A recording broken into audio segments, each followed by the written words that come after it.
Hello दोस्तों, नमस्कार। Stock speak channel में आप लोगों का बहुत बहुत स्वागत है। यदि हमारे चैनल पर नए हैं तो कृपया कर वीडियो को लाइक कर दें और चैनल को सब्सक्राइब कर लें और बेल आइकन को प्रेस कर ऑल सेलेक्ट कर लें, जिससे आने वाली वीडियो का नोटिफिकेशन सबसे पहले आपको मिले। बात करने वाले हैं टाइप्स ऑफ म्यूचुअल फंड, यानी कि मार्केट कैप के अनुसार जो है म्यूचुअल फंड कितने प्रकार के होते हैं। बहुत से लोग सुना होगा कि हमारा पैसा लार्ज कैप में लगा है, मिड कैप में लगा है या फिर स्मॉल कैप में लगा हुआ है। कौन सा फंड सही है, कितना रिस्की होता है, इसी संबंध में आज हम बात करने वाले हैं। तो सबसे पहले हम बात करेंगे कि ये कितने प्रकार के होते हैं। मेनली ये 3 प्रकार के होते हैं: स्मॉल कैप, मिड कैप और लार्ज कैप। स्मॉल कैप कौन सी कंपनियां होती हैं, मिड कैप और लार्ज कैप कौन सी कंपनियां होती हैं।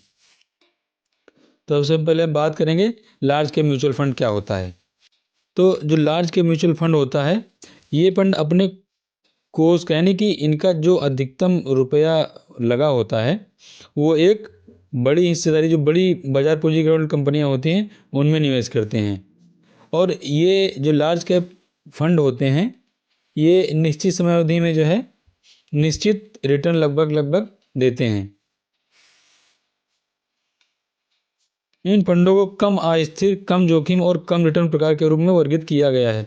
यानी कि जो लार्ज कैप कंपनियां होती हैं इनको जो है रिटर्न भी कम मिलता है, तो इसमें रिस्क भी कम रहता है, क्योंकि ये अधिकतर पैसा बड़ी कंपनियों में लगाते हैं। यानी कि जो कंपनियां स्मॉल कैप, मिड कैप से गुजर चुकी हैं और वो अब लार्ज कैप कंपनियां बन चुकी हैं। यानी कि ग्रोथ पहले तेजी से हुई, अब जो ग्रोथ हो रही है लेकिन बहुत ही स्लो स्लो हो रही है। यानी कि इन कंपनियों में रिस्क भी कम रहता है तो रिवार्ड भी कम रहता है। यानी कि अगर रिस्क कम है तो रिवार्ड भी कम रहेगा।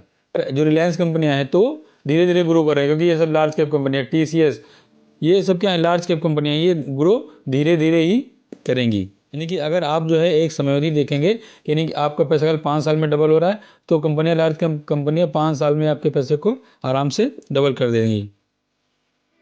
और जो लार्ज कैप फंड होते हैं उनका अधिकतर पैसा किस में लगता है, invest in large cap company. यानी कि जो भी लार्ज कैप कंपनी रहती हैं अधिकतम पैसा लार्ज कैप कंपनियों में रहता है।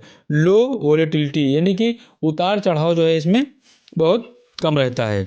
लिक्विडिटी बहुत, यानी कि फंड जो है मार्केट कैप ज़्यादा होती है तो लिक्विडिटी कोई इशू नहीं होता है, बहुत अधिक पैसा रहता है और इसमें जो है रिस्क बहुत ही कम रहता है। तो ये हो गई बात लार्ज कैप फंड, ये किस प्रकार होते हैं और इसमें किस प्रकार पैसा लगा होता है, कैसे रिटर्न रहता है और कैसा रिस्क रहता है। तो आगे हम बात करने वाले हैं मिड कैप म्यूचुअल फंड की। यानी कि मिड कैप म्यूचुअल फंड कौन से होते हैं। लार्ज कैप कंपनी बनने से पहले का जो स्टेप होता है वो होती हैं मिड कैप कंपनियां। ये फंड अपने कोष का एक बड़ा हिस्सा मध्यम आकार के बाजार पूंजीकरण वाली कंपनियों में निवेश करते हैं। ये फंड आमतौर पर एक निश्चित समय में मध्यम रिटर्न देते हैं। मिड कैप टाइप के म्यूचुअल फंड जो होते हैं वो जो मिड कैप की कंपनियां होती हैं उसमें पैसा इन्वेस्ट करते हैं। यानी कि स्मॉल कैप से बड़ी होती हैं लेकिन लार्ज कैप से छोटी होती हैं। जो मिड कैप स्मॉल फंड होते हैं इसमें लार्ज कैप से तो रिस्क ज़्यादा होता है लेकिन स्मॉल कैप की अपेक्षा रिस्क कम होता है, क्योंकि ये लोग अधिकतर पैसा अपना किस में लगाते हैं, मिड कैप टाइप की जो कंपनियां होती हैं उसी में पैसा इन्वेस्ट करते हैं। फंडों को मध्यम आय, स्थिर, मध्यम जोखिम, मध्यम रिटर्न प्रकार के रूप में वर्गीकृत किया गया है। मध्यम प्रकार की कंपनियां लार्ज कैप से ज़्यादा रिटर्न देती हैं लेकिन रिस्क भी लार्ज कैप कंपनियों से अधिक रहता है। जो मिड कैप फंड होते हैं ये रिटर्न अच्छा देते हैं और जो कंपनियां होती हैं उसमें ग्रोथ होने की संभावना अधिक रहती है। हाई लिक्विडिटी रहती है लेकिन रिस्क भी इसमें काफ़ी रहता है। बात करेंगे जो थर्ड स्टेप कंपनी आती है स्मॉल कैप म्यूचुअल फंड। ये फंड अपने कोष का एक बड़ा हिस्सा छोटे बाजार पूंजीकरण वाली कंपनियों में निवेश करते हैं। यानी कि जो स्मॉल कैप फंड होते हैं इनके फंड मैनेजर उन कंपनियों में पैसा ज़्यादा इन्वेस्ट करते हैं जो कंपनियां स्मॉल कैप होती हैं लेकिन उनका मार्केट कैप बहुत ही कम है। ये कह लीजिए कि 5,000 करोड़ से मार्केट कैप कम है, वो कंपनियां स्मॉल कैप कंपनियों में आती हैं। ये फंड आमतौर पर लंबी समय अवधि में अधिक रिटर्न देते हैं। इन फंडों को अधिक आय, स्थिर, यानी कि इसमें वोलेटिलिटी जो है ज़्यादा होती है और जोखिम भी ज़्यादा रहता है, लेकिन इसमें जो है कैपेबिलिटी होती है, अधिक रिटर्न देने की भी कैपेबिलिटी होती है। ये फंड आमतौर पर लंबी समय अवधि में अधिक रिटर्न देते हैं। इन फंडों को अधिक अस्थिर, अधिक जोखिम, अधिक रिटर्न प्रकार के रूप में वर्गीकृत किया गया है।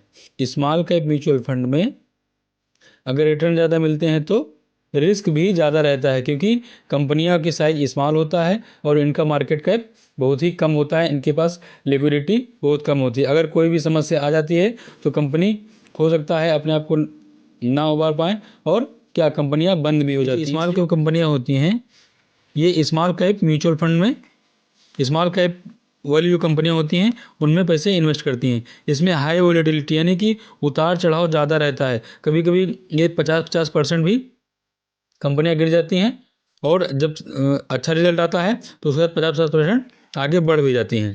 तो स्मॉल कैप फंड जो होते हैं उसमें हाई ग्रोथ तो होता है लेकिन हाई रिस्क भी रहता है।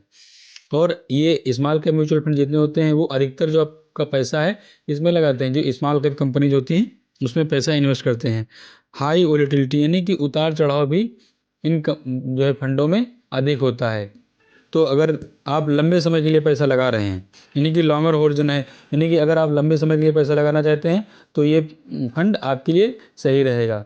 अगर आप चाहते हैं कि हम 2-3 साल के लिए पैसा लगाए तो स्मॉल कैप फंड आपके लिए सही नहीं रहेगा। अगर आपका नज़रिया 5-7 साल से ज़्यादा का है तो ही स्मॉल कैप में पैसा इन्वेस्ट करना चाहिए, क्योंकि इसमें हाई रिस्क होता है। हो सकता है आपने पैसा इन्वेस्ट किया है और कंपनी ग्रोथ ही न करे तो क्या होगा, आपका पैसा वहीं पर फंसा रहेगा और आप अगर 2-4 साल में पैसा निकालना चाहेंगे हो सकता है माइनस में फिर पैसा आपको निकालना पड़े।